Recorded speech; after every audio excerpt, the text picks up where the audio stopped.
Salam teman-teman dimanapun berada di seluruh Nusantara, selamat bergabung kembali di channel ITB 2R, channel yang akan berbagi informasi dan edukasi penting untuk semua kalangan. Dan terlebih dahulu jangan lupa dukung terus channel ini dengan cara like dan subscribe, juga bagikan kepada yang lain, agar yang lain dapat mengikuti informasi-informasi terbaru melalui channel ini. Dan teman-teman dimanapun berada, ada satu kabar terbaru tentu penting untuk teman-teman sekalian. Berikut informasinya.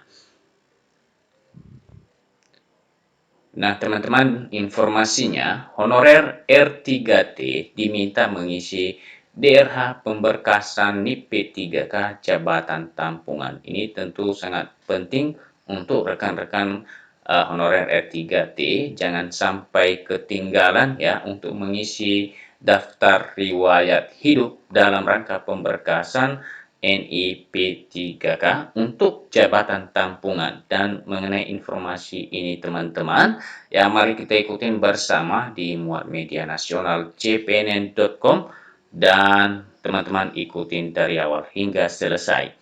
jpnn.com Jakarta, para honorer yang masuk kategori R3T di lingkungan Kabupaten Kepahyang, Provinsi Bengkulu diminta mengisi daftar riwayat hidup untuk pemberkasan nomor induk pegawai atau NIP3K. NIP3K teman-teman, ini hanya khusus teman-teman yang kategori R3T ya. Pada poin 2 pengumuman nomor 800.1 dan seterusnya 2025 ditegaskan bahwa pelamar yang dinyatakan memiliki kode R3T selanjutnya mengisi daftar riwayat hidup DRH. Jadi teman-teman jangan terlewatkan ya, apalagi kalau ada batasan waktu untuk melakukan pengisian DRH ini.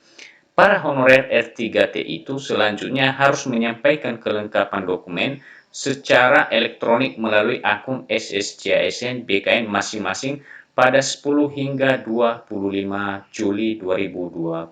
Jadi itu batasan waktunya teman-teman, sudah mulai berjalan kemarin ya, dihitung dari tanggal 10 sampai tanggal 25 Juli ke depan untuk penyampaian kelengkapan dokumen ini melalui SSCASN BKN.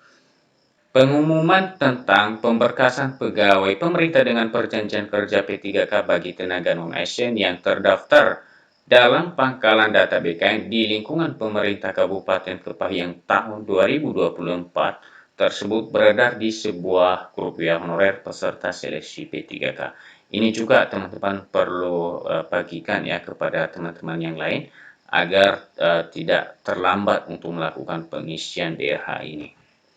Sebelumnya, pihak Badan Kepegawaian Negara BKN mengungkapkan 3 kategori honorer atau pegawai non-ASN yang masuk kategori 3T. Nah, teman-teman, ini dia yang masuk kategori R3T.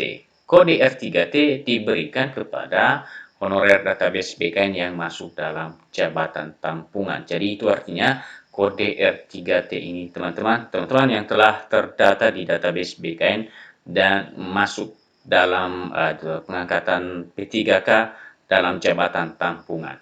Deputi Bidang Sistem Informasi dan Digitalisasi Manajemen Aparatur Sipil Negara BKN, Suharmin menyampaikan R3T merupakan kode hasil seleksi P3K pada jabatan tampungan. Jadi jelas teman-temannya, makna dari kode R3T adalah merupakan jabatan tampungan. Sesuai dengan ketentuan jabatan tampungan hanya bisa diisi oleh mereka yang telah terdata pada database non-ASN BKN, tetapi tidak mengikuti seleksi kompetensi P3K tahap 1 dan 2, kata Deputi Suharmin kepada JPNN. Suharmin menyebutkan kriteria pelamar yang masuk dalam kategori jabatan tampungan yakni yang pertama mendaftar CPNS tetapi tidak memenuhi syarat, atau tidak lulus, atau tidak hadir. Kedua, mendaftar P3K tahap 1 tetapi tidak memenuhi syarat maupun tidak hadir. Jadi intinya ini adalah hanya bagi teman-teman honorer yang sudah terdata di database BKN. Ketiga, instansi tidak membuka formasi P3K 2024 bagi kualifikasi jabatan dan pendidikan yang bersangkutan. Suharmen mengatakan Panselnas CASN telah mengirimkan hasil ujian KET peserta pada jabatan tampungan tersebut. Selanjutnya, instansi harus melakukan validasi atas data non-ASN pada jabatan tampungan tersebut. Kenapa harus divalidasi? Karena instansi belum melakukan verifikasi seleksi administrasi bagi non-ASN tersebut, terang Suharmen. Jika ditemukan ada honorer atau non-ASN yang sudah tidak aktif bekerja pada instansi pemerintah, lanjut Suharmen, instansi bisa mengusulkan perubahan status yang bersangkutan dari MS memenuhi syarat ke TNS di jabatan tampungan tersebut ke Panselnas. Ini menjadi informasi ya, kebetulan juga ada saudara yang sama seperti ini, yang sebelumnya dia adalah seorang honorer yang berstatus K2 kategori 2, dan terakhir ini untuk pengangkatan P3K-nya tidak ada formasi untuk jurusannya karena kualifikasi pendidikan yang tidak memenuhi syarat. Dan mungkin juga ada teman-teman yang lain honorer yang mengalami kejadian yang sama. Ini melalui informasinya teman-teman ada istilah jabatan tampungan. Jadi teman-teman silakan cari tahu informasi lebih lanjut atau mungkin bisa teman-teman koordinasikan konsultasi di BKPSDM misalnya. Dan teman-teman, demikian saja informasi yang dapat kami bagikan melalui kesempatan ini agar juga teman-teman tidak terlewatkan melakukan pengisian DRH, juga informasi-informasi yang baru teman-teman terkait dengan pengangkatan P3K ini. Dan demikian saja perjumpaan kita melalui kesempatan ini. Sampai ketemu kembali. Salam.